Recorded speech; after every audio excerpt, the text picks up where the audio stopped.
When they recovered, they saw the old prospector staring around the laboratory with a fixed stare. "Where is the crystal?" he asked. His gruff voice was flat and toneless. The doctor took a step towards him. "What crystal are you talking about?" he asked. "It belongs to us. We have come to take it back." The prospector raised a gnarled hand. The doctor reeled back and knew that the other was exerting a force field. The unit guards were also flung back as they came racing towards the gaping hole in the wall. They lay motionless in the hot sand. "Oh, there is no crystal," began the doctor. He broke off. The intruder was not listening to him, but was pivoting slowly around. When he had scanned the room, he rounded angrily on the doctor. "It was here. You have hidden it. That is your mistake." He stabbed a finger in the direction of Sarah and Dr. Bull. The doctor saw them both stiffen into immobility. The prospector's finger stabbed again, and this time the doctor felt a cold paralysis assailing his limbs. As he fought it, he saw the old man take a small transparent cube from his pocket. He placed it on the bench next to the scientific instruments, then turned to leave.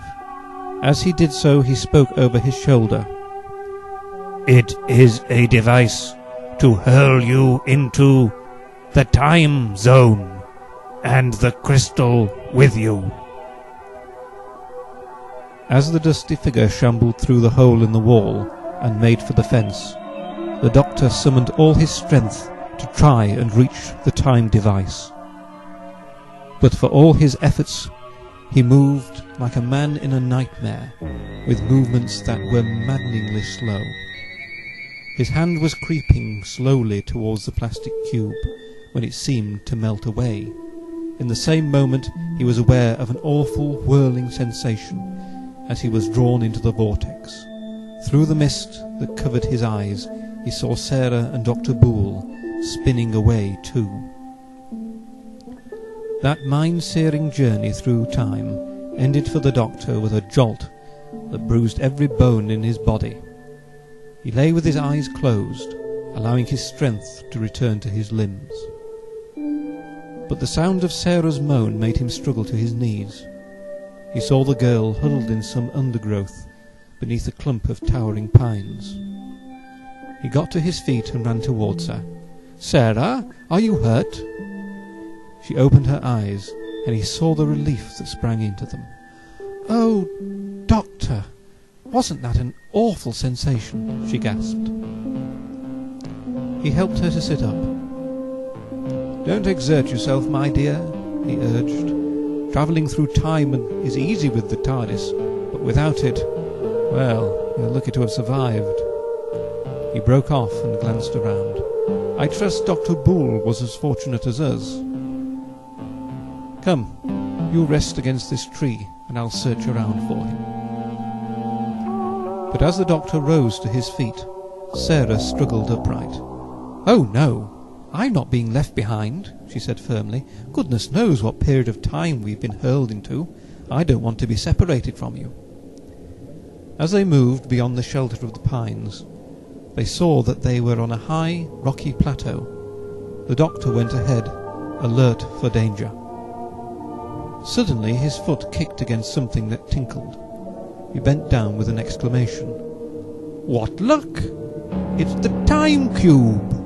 he said, and held it up for Sarah to see.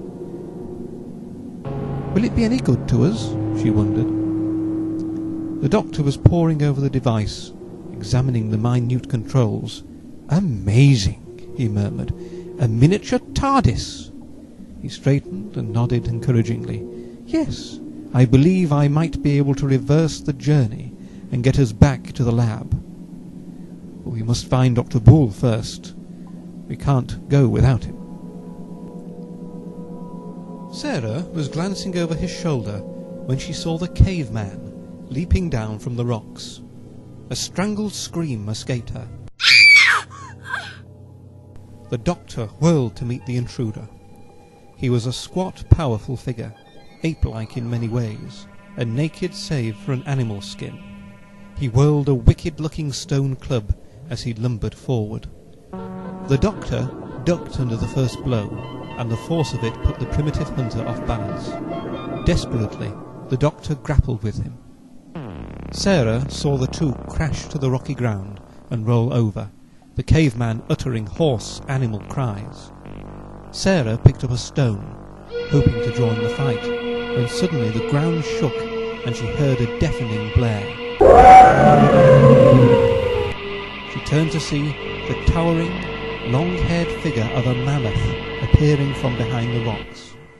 At the sound of the monster's blare, the caveman tore himself free and darted away. The doctor stood swaying weakly and staring at the mammoth.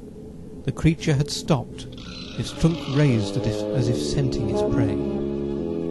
The doctor gathered his coat around him and backed away slowly to where Sarah stood trembling. "When I say the word, you must get behind the rocks and hide," he began. But another figure had appeared from behind the rocks. It was Dr. Boole. Not noticing the danger, he ran towards his friends with a cry of relief. "Sarah! Doctor! Thank heavens I've found you!" The doctor sprang to meet him, waving a warning. "Look out! Behind you!" The scientist turned and shrank away at the sight of the prehistoric monster. The mammoth trumpeted again and lumbered forward. The doctor's fingers were working frantically at the time cube. In the second before Dr. Boole would have been crushed beneath the thundering feet, the trio were snatched upwards into the vortex.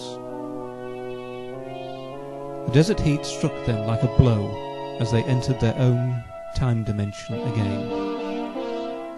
The doctor was the first to recover. He opened his eyes to find a mule looking down at him. It was Henrietta, still laden with the prospector's gear.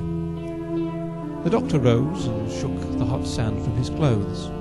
He glanced past the mule and saw the figure of Ben Hunter lying unconscious in the sand. He was examining the old man when Sarah and Dr. Boole joined him. "Isn't he the one who came into the laboratory?" said Boole. "It must be, and he's an alien in that case," said Sarah. But the doctor shook his head slowly. "I think not, my friends. The aliens, whoever they were, merely drugged him and used his body. But he seems to be all right, poor old fellow," he broke off, and checked his pocket for the lead box. With a smile he held it up. "And the crystal is all right," he added.